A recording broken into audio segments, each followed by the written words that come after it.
താരസംഘടന AMMA-യിലെ തർക്കത്തിൽ വിശദീകരണവുമായി നടിമാരുടെ വാർത്താ സമ്മേളനം. നടിമാരായ ഉഷ ഹസീന, അൻസിബ, മാല പാർവതി, മായ വിശ്വനാഥ് എന്നിവരാണ് സംയുക്ത വാർത്താ സമ്മേളനം നടത്തിയത്. സ്ത്രീകൾ നേതൃനിരയിൽ വരാൻ പോരാടിയവരാണ് തങ്ങളെന്ന് ഉഷ ഹസീന പറഞ്ഞു. തങ്ങൾ 4 പേരും വ്യക്തിഹത്യയ്ക്ക് വിധേയരായി. നേതൃത്വത്തിൽ കുറുക്കുവഴിയിലൂടെ എത്തിയ ആളാണ് ശ്വേത മേനോൻ. അവരെ പക്ഷേ എല്ലാവരും അംഗീകരിച്ചു. നേതൃനിരയിൽ അധികാരമോഹവും ഈഗോ ക്ലാഷുമാണെന്നും ഉഷ ഹസീന പറഞ്ഞു. അൻസിബയെ തുടക്കം മുതൽ ഒറ്റപ്പെടുത്തിയെന്നും ഉഷ ഹസീന പറഞ്ഞു.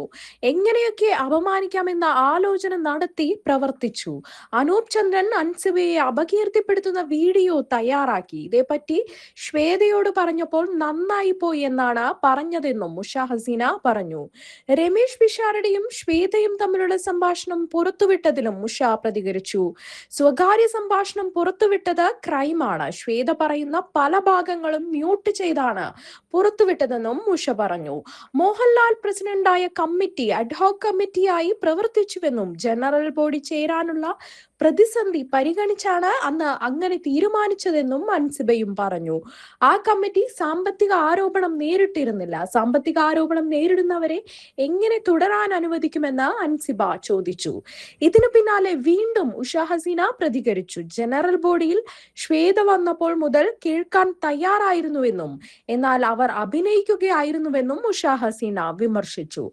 ജനറൽ ബോഡിയിൽ ചോദ്യങ്ങൾക്ക് മറുപടി പറഞ്ഞില്ല. മറുപടിക്ക് അവസരം നൽകാതിരിക്കാൻ ശ്രമിച്ചു. ചോദ്യങ്ങളോട് ശ്വേത ക്ഷോഭിച്ചു. അത് തങ്ങളിൽ സംശയമുണ്ടാക്കിയെന്നും ഉഷ ഹസീന പറഞ്ഞു. BJP-യിൽ നിന്ന് 2 കോടി രൂപ വാങ്ങിയെന്നാണ് ബാബുരാജ് പറഞ്ഞത്. അംഗങ്ങളെ സ്ഥാനാർത്ഥികളാക്കി നൽകാമെന്ന് വാഗ്ദാനം ചെയ്ത് പണം വാങ്ങി. ഈ ആരോപണം തെറ്റായിരുന്നെങ്കിൽ അവർക്ക് അവിടെ മറുപടി പറയാമായിരുന്നു. ശ്വേതയ്ക്ക് ദുരുദ്വേഷമാണ്. അൻസിബയ്ക്കെതിരെ അവർ മോശം പരാമർശങ്ങൾ നടത്തിയെന്നും ഉഷ ഹസീന പറഞ്ഞു. അദാനിയുടെ 15 കോടി രൂപ അമ്മയ്ക്ക് കിട്ടാനിരിക്കുകയാണെന്ന് BJP നേതാവായ പത്മജ എസ് മേനോൻ പറഞ്ഞു.